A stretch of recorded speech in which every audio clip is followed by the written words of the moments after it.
Bagong sibo ng lahi nagmula sa unang binhi, patuloy na inaawit ang nakagis ng himig, mukha ng pag-ibig, lupa, hangin, tubig.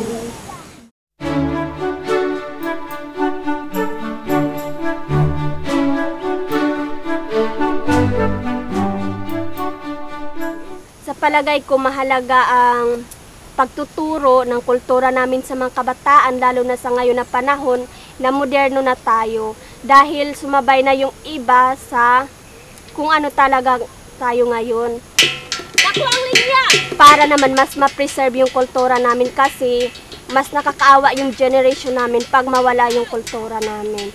And then okay naman kung magsabay kami sa kultura ngayon, pero hindi naman na may limitasyon kami, kasi hindi na maiwasan na hindi kami sumabay, dahil kung nandun ka sa syudad or sa city, alangan naman kung nakasinila sila, ikaw nakapaalang, di ba? So, kailangan may may labeling.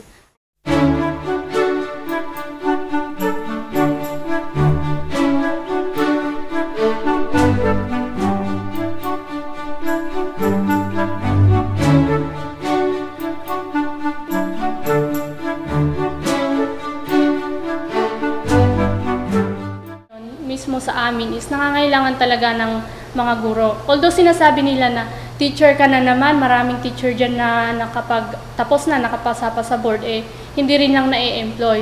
Yung sa akin naman is kahit ganun, gusto ko pa rin maging teacher, kasi yung pangarap ko talaga is makatulong sa mga IP, lalo na doon sa amin, kasi kailangan talaga nila ng edukasyon, ng isang quality education.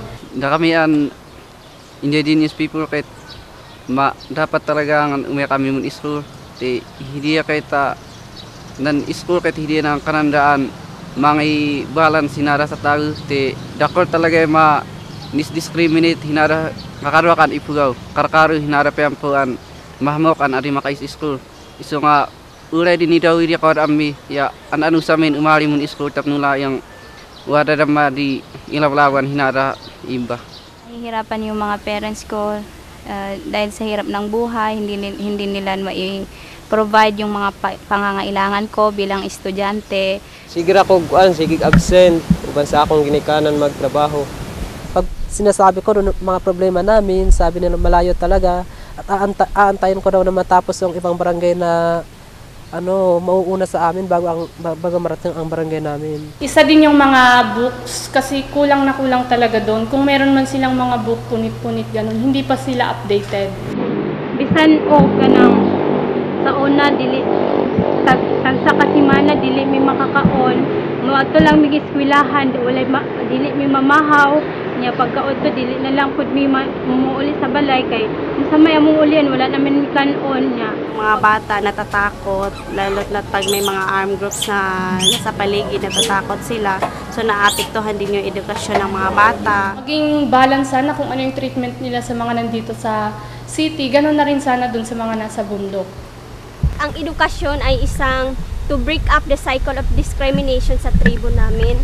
So ito ang nagiging daang tulay para mawala yung discrimination sa amin, especially kami na mga kabataang katutubo.